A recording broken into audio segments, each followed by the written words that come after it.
I remember it clearly, like today. I'm standing in the staff room. Tears are coming from my eyes. I have lost it. I've lost the control over the group time and went absolutely wild. And this particular one child who's got behavior issues, I am not able to control. In survival stage, according to Lilian Katz. Do you feel the same at times? No wonder. You are just a beginning teacher who is growing through surviving the daily grind stage. If you want to learn more about those stages developed by Lilian Katz, tune in and we'll dive into it together. As one of the most significant teachers and scholars in early childhood education, Lilian Katz developed the model that helps us to describe teacher development career that goes through 4 stages. Every teacher goes through these stages, from everyday survival to the final stage of deep reflection and contribution to the profession. These stages are not strictly linear. Some people move back and forth depending on the experiences. Let's talk about stage number 1. It is survival. So when I was standing there and crying in the staff room, I was going through survival stage. Basically, at this stage, beginning teachers are trying to manage the day-to-day demands of the classroom, planning, bringing resources, and managing groups of children and routines without feeling overwhelmed. According to Katz, during this period, teachers are concerned primarily with their own survival. How can I get through the day? How can I control the children? How can I run the group time? Where can I get time to organize materials? How do I do planning? This stage includes a lot of self-doubt. First-year teachers quite often struggle to manage behavior like I did in keeping up with curriculum expectations. They may not understand EYLF really well. They also need to reflect on their practice and take it easy. Teachers at this stage are often feeling overwhelmed and they ask questions like this: how do I keep my students focused or sitting on the mat while I'm talking? Am I using the right teaching strategies? Why do we have so many incidents? Why children are rude to me? For example, on the first day, Sarah has a carefully planned lesson that she wants to use during her small group experience. But during cooking time, things quickly fall apart. One of the boys with behavior issues slaps another child on the cheek and she needs to start doing the incident report. The cooking experience is ruined, all children are confused and not feeling safe. Sarah feels like a failure. Does it sound familiar? Yeah, that's many of us experience at this survival stage. Stage number 2, consolidation.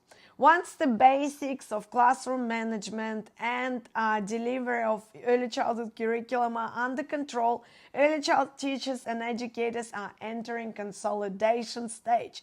Think about it as a metaphor of putting it all together. You are going beyond surviving. You are at the stage, according to Lilian Katz, when you begin to consolidate your thinking and practices. The focus shifts or moves from focusing on yourself to children, and that's an amazing stage to be. I remember reaching this stage during my 2nd year of teaching.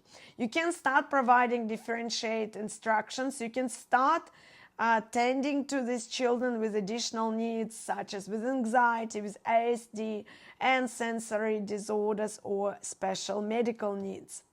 Imagine a teacher who is teaching for 2 years. They no longer worry about keeping their class in control. They have some systems and routines in place. They also have a child who needs extra support because they are shy. So this child gets tailored support from the teacher because it is written in their plan for every day. The next stage of teachers' development is renewal stage. This is the 3rd stage by Lilian Katz that is called renewal. When teachers begin to feel the need for fresh ideas and new challenges. After years of consolidating teaching practices, they may feel a sense of stagnation and seek opportunities to learn and grow. Sometimes they move to the leadership positions as well. Lilian Katz writes, teachers often focus on the growth. They often go through periods of renewal when they become dissatisfied with their work and begin searching for new challenges, ideas, methods to refresh their practices.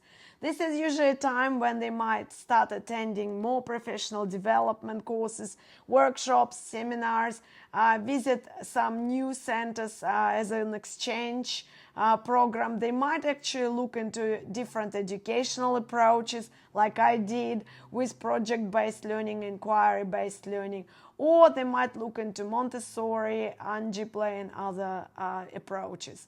They also might consider undertaking masters. So that's what happened to me. So I decided that I want to study more, and I finished my master's degree. I have known few teachers who went through this stage of renewal, and we all met during this master's course. For example, Wendy, who now works at kindergarten as a leader, probably nominated supervisor now, was also at this stage of renewal when we worked together on a few projects and assessments during our master's course. The final stage, according to Lilian Katz, is maturity. In the maturity stage, teachers reflect on their career, not just as a job, but as a way to give back. So contribution to educational field. They often begin mentor younger teachers and educators that might participate in advocacy, they might start developing policies, philosophies, and also maybe write books or create courses.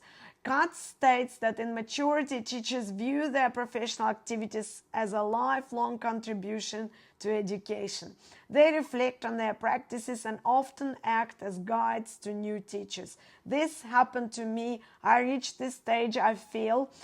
In vocational education, I'm still learning, but I do feel that I am happy to give back and train new teachers. I also reached this stage in teaching young children, as I started tutoring children in 2007, and it's been quite a long time of trying new techniques, going through the stage of renewal and undertaking master's degree. So now I'm happy to share my, I would say, smorgasbord of activities that I have and leave some legacy behind. That's what Storykate is for.